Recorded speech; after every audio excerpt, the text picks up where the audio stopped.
New Zealand के Christchurch में 2 मस्जिदों पर अंधाधुंध गोलीबारी कर 50 लोगों की जान लेने की घटना ने पूरी दुनिया को स्तब्ध कर दिया है। मौत का खेल खेलने वाले श्वेत आतंकवादी ब्रेंटन टैरेंट को जब कोर्ट में पेश किया गया और हत्या के आरोप तय किए गए तो वह कोर्ट में मुस्कुरा रहा था। उसे किसी तरह का पछतावा नहीं था। 28 वर्षीय आतंकी ब्रेंटन टैरेंट ऑस्ट्रेलिया का रहने वाला है और उसने न्यूजीलैंड में इस घटना को अंजाम दिया। आतंकवादी ने महिलाओं और बच्चों को भी नहीं बख्शा। हमले में 39 लोग गंभीर रूप से घायल हो गए। इनमें से कई की हालत नाजुक है। इस हमले में बांग्लादेश की क्रिकेट टीम बाल-बाल बच गई। भारत भी इस हमले से प्रभावित हुआ है। इस आतंकवादी हमले में 6 भारतीयों की मौत हो गई है। मरने वालों में 4 गुजरात के और 2 हैदराबाद के हैं। हैदराबाद का एक अन्य शख्स घायल है और अस्पताल में भर्ती है।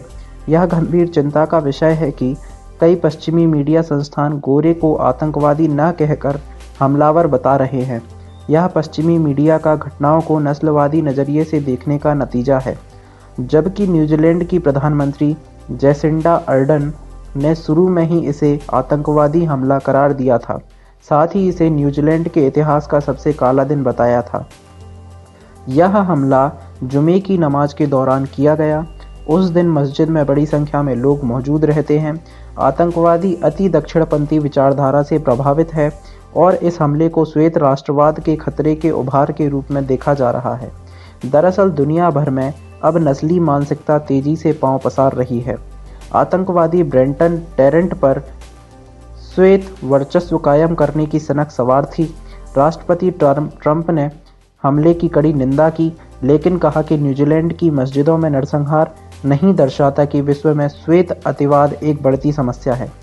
हालांकि उन्होंने स्वीकार किया कि दुनिया में एक छोटा समूह है जो श्वेत अतिवाद का पक्षधर है।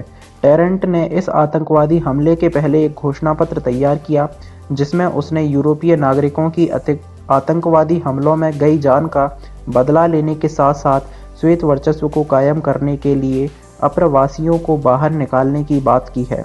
आतंकी ने अपना एक घोषणा पत्र दी ग्रेट रिप्लेसमेंट तैयार किया, जिसमें उसने अमेरिकी राष्ट्रपति डोनाल्ड ट्रंप को श्वेत पहचान का प्रतीक बताया है।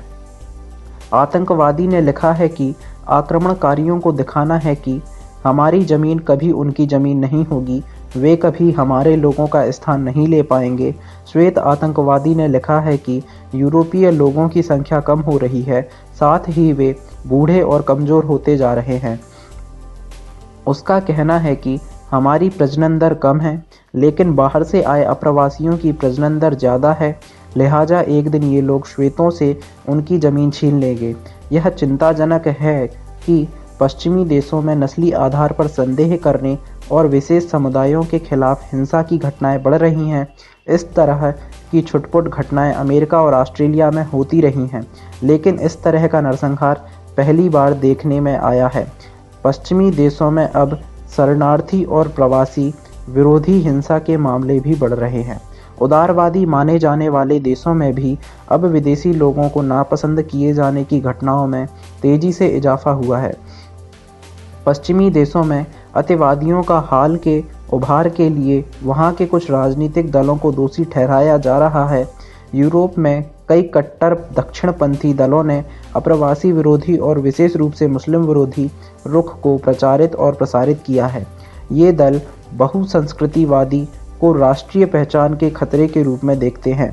इनमें से कुछ दल हिंसक तौर तरीकों से श्वेत वर्चस्व कायम करने के पक्षधर हैं। भारत हमेशा से धार्मिक समरसता और विविधता में एकता की मिसाल रहा है, लेकिन दुर्भाग्य है कि देश में असहिष्णुता की कुछ एक घटनाएं सामने आई हैं जो चिंताजनक हैं। समरसता भारत की बहुत बड़ी पूंजी है और यह हम सबकी जिम्मेदारी है कि इसे बचा कर रखें। विशेषज्ञ मानते हैं कि इस तरह के हमलों का एक कारण आर्थिक अनिश्चितता भी है।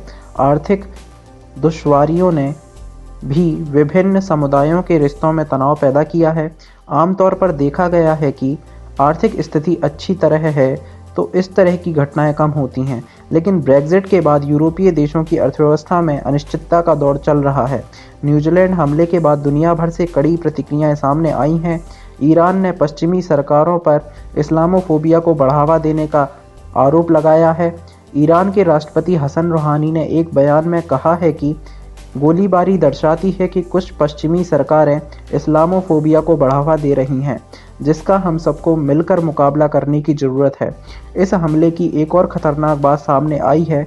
आतंकवादी ब्रेंटन टेरेंट ने मस्जिद में घुसने से पहले फेसबुक पर लाइव स्ट्रीमिंग शुरू कर दी थी। सोशल मीडिया पर वायरल वीडियो में आतंकी मस्जिद के अंदर घुसकर लोगों पर गोलियां बरसाते नजर आ रहा है। हमले का यह वीडियो कुछ ही देर में दुनिया भर में वायरल हो गया। यह इस बात का एक उदाहरण है कि सोशल मीडिया का इस्तेमाल कैसे गलत कार्यों के लिए भी किया जा सकता है। यह शायद पहला मौका था जब आतंकवादी ने फेसबुक के जरिए हमले को लाइव दिखाया। इतने बड़े आतंकवादी हमले की दुनिया ने पहली बार लाइव स्ट्रीमिंग देखी। इस बात को चिंता जताई जा रही है कि यह घटना भविष्य में कहीं सोशल मीडिया के इस्तेमाल को लेकर गलत चलन न स्थापित कर दे और कहीं ऐसी दिल दहलाने वाली वारदातों को न दिखाया जाने लगे। आसपास की घटित हो रही इन घटनाओं से आभास होता है कि अविश्वास की यह भावना दुनिया भर में कितने गहरे तक पैठ कर चुकी है। अंतर्राष्ट्रीय परिदृश्य पर नज़र डालें तो हम पाएंगे कि पूरी दुनिया उथल पुथल के दौर से गुजर रही है। खासकर मध्य पूर्व के कुछ एक हिस्सों में धार्मिक विचारधारा के आधार पर भौगोलिक सत्ता कायम करने की कोशिश की जा रही है। हमारा यह सौभाग्य है कि अब तक हम इन सब से प्रभावित नहीं हुए हैं, लेकिन यह बात भी हम सब लोगों को स्पष्ट होनी चाहिए कि आर्थिक हो या फिर सामाजिक किसी भी तरह की प्रगति को शांति के बिना हासिल करना नामुमकिन है। इसलिए हमें अपने सामाजिक ताने बाने को हर कीमत पर बनाए रखना होगा। धन्यवाद।